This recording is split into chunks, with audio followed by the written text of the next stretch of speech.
Well, there you have it, folks. Kind of an anticlimactic end to the trilogy. I had the right overall end prediction, but it's not how I thought we'd get there. That was a weird ass fight. Like, you know how sometimes when you get two really top of the food chain fighters and they come together, the first couple rounds that they share, they're kind of figuring things out and they're sort of sussing each other out, seeing, just giving each other different looks and making different reads, and then they kick the fight up into a different gear and they go at it, and you're like, yeah, that's the fight we were hoping for. That didn't happen until round 9 in this fight. I don't know what I don't know what happened with Triple G.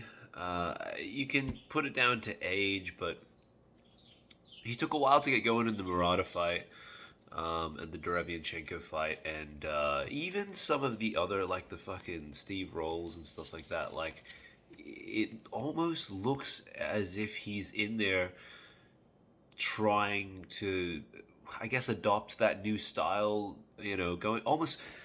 It's like Jonathan Banks is trying to bring out more technical, fundamental, almost amateur style boxing, because we know G can do that. Like, we know he can box. If you've seen any of his amateur stuff or the Olympic stuff, we know that he can do that. But that's not his mode as a professional. That's not what made him a fan favorite and my favorite fighter in the mid 2010s and all that stuff. And it's not the thing that made him feared and respected as one of the great middleweight champions. So it's like an age thing, but also like a mentality and a training thing as well. That's the thing that's a bit confusing about it. That I'm sort of not wrapping my head around. I'm like, damn, when he left Abel Sanchez all those years ago, I was like, okay, well, let's see how this pans out. I don't know if that's a good move. I don't know. I mean, people at the time were saying, "Oh, he didn't make any adjustments." When he was fighting Canelo, it was just like be aggressive.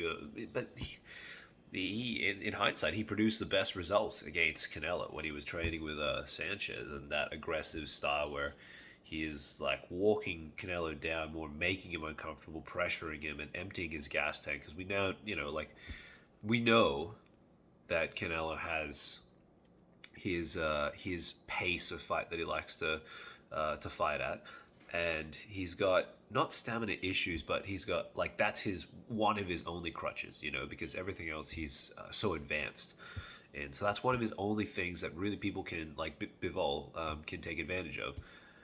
And earlier in his career, if you guys remember, like, a light middleweight, people used to kind of argue the same thing and say, like, oh, he only fights in spurts and this and that.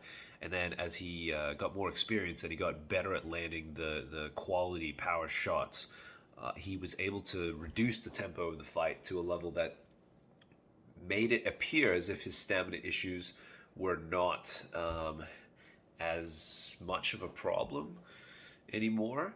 But a lot of it was also like the fact that he adopted a thing where he could stay in the pocket for like long periods of the fight and make the other person throw, make them miss with all this fancy shit, and then they get more tired and he's making them gun shy by landing really quality shots that get their respect.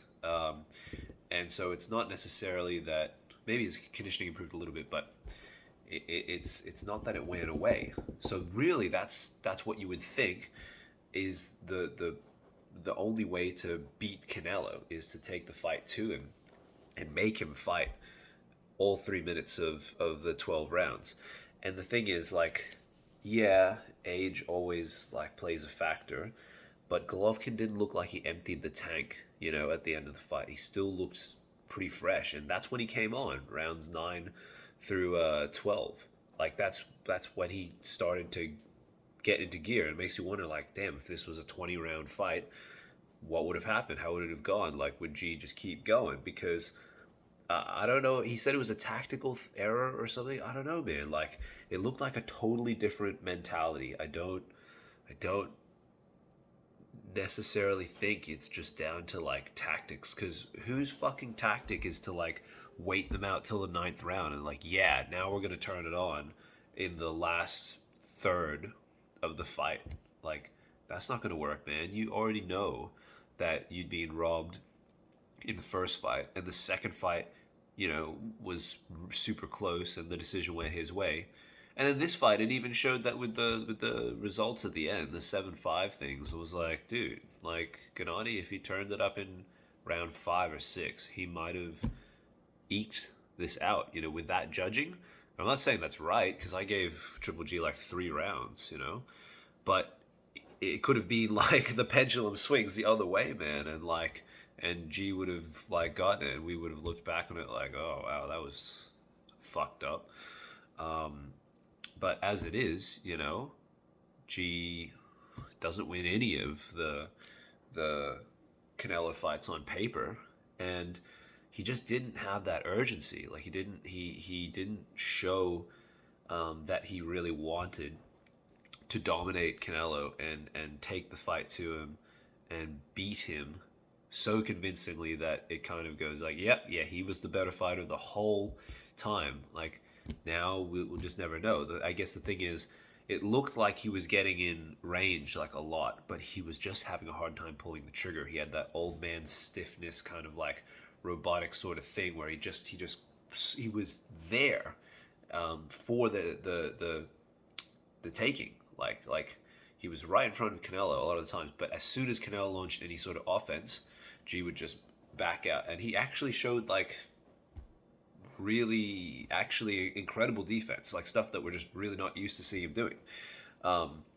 He was rolling a lot of shots, slipping, sliding out of the way, bit of lateral movement and stuff. It was really surprising to see, and even shoulder rolling some stuff. But Canelo really didn't like push the pace on that either, and adapt to that, because G a lot of the time was kind of both of them were pulling straight back, which I was like, man, I'm surprised they don't just kind of feint their way in, take a few more steps to anticipate them going straight back, and then pour the offense on. Like, because what kind of ended up happening is one of them would creep into range and then throw off some shots. The other one basically would just back away, and then they'd reset over and over again. And Golovkin was in range to fire off a lot of this offense, but his default mode was to just not get knocked out. That's what it looked like. He just basically kept disengaging,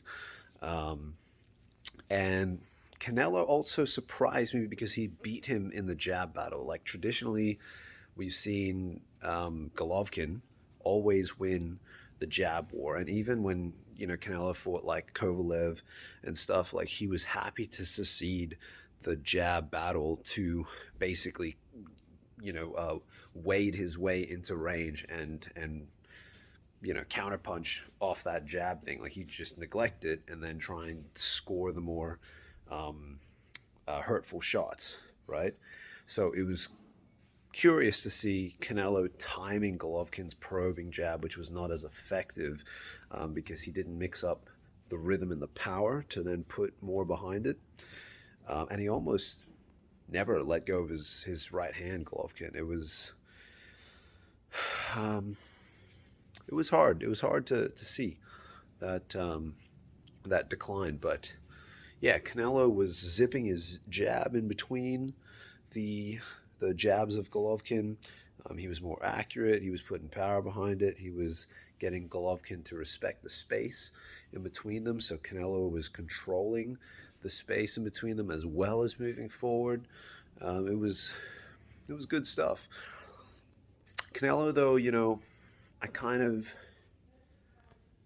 think his best days were at 160. Like, time will tell. I think he'll still be a dominant champion at 168, but I feel like we could be witnessing the end of Canelo's prime. Like, the post-Bivol era might be what we look back at as like, wow, yeah, Canelo was still great, but he was in the twilight of his career. He was exiting his prime, and that being with all the injuries and things that have been happening recently, I honestly think, even though his days at 160 were brief, when he fought Danny Jacobs and the two fights with Triple G, that was the best Canelo that we saw in terms of his boxing, his activity, his feints, even, um, and his frame as well. Physically, he just seems to be more suited to 160, like how he looked in the second Triple G fight, where he was super cut,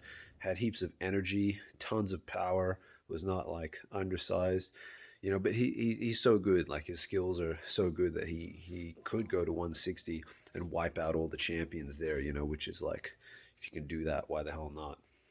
So I think Canelo continues to be a problem at 168, but we'll probably see little slippages over time. And someone like Benavidez, you know, enters the fight as a 50-50 favorite now instead of a 60-40 or, you know, 70-30 kind of thing. Like, he has a pretty damn good chance to beat Canelo. Um, so Golovkin, you know, he should drop back down to middleweight. People are calling for him to retire. I don't necessarily think so. He's taking a lot of damage, but he's a great fighter. You know, if he wants to keep fighting and defend his titles down there, why not?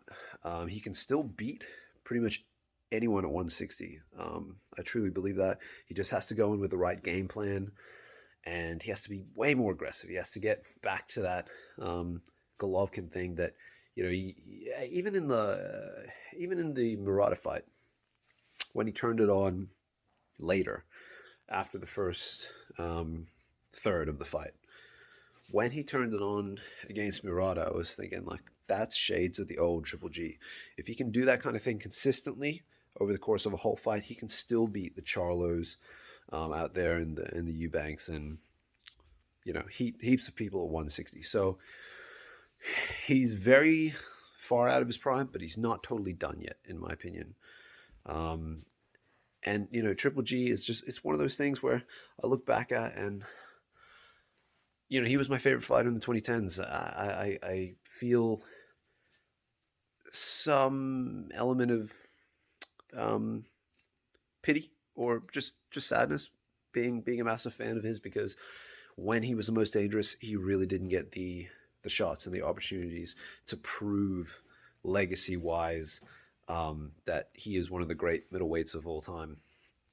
And yeah, it's one of those things. You know, he waited too long for this Canelo fight instead of getting on more with his career, and you know, he could have been unified.